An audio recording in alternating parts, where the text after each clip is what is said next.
आज मैं आपको जिस प्रोडक्ट के बारे में अवेयरनेस देने जा रही हूँ, it's all in one. Let me introduce one product from Chilton pure rosemary oil. ये रोजमेरी ऑयल, सबसे पहले तो मैं आपको बता दूं, बहुत से लोगों को स्किन प्रॉब्लम होती है, एक्जिमा हो जाता है, एक्नी हो जाती है, और बहुत ज़्यादा जो है ना वो स्किन डिसऑर्डर्स हो जाता है, बाल गिरते हैं, बालों पे डैंड्रफ हो जाती है। तो आप उसको किस तरह से सही कर सकते हैं, इसके बहुत ज़्यादा फ़ायदे हैं।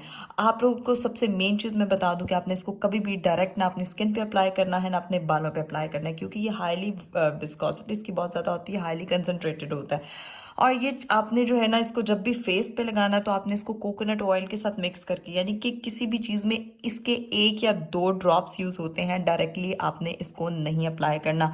किसी भी सीरम के साथ आपने इसको अप्लाई नहीं करना, इट माइट बी रिएक्ट।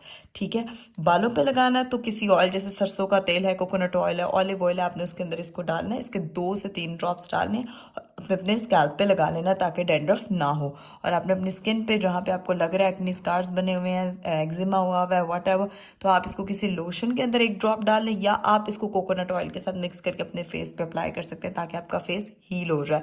तो ये इसको जो है ना वो अप्लाई करने के तरीके हैं। ये प्रोडक्ट मैं आपको जो है ना वो रिकमेंड करती हूँ। अगर आपको भी चाहिए, डिस्क्रिप्शन में मैंने लिंक दे दिया, go to their website and buy yours.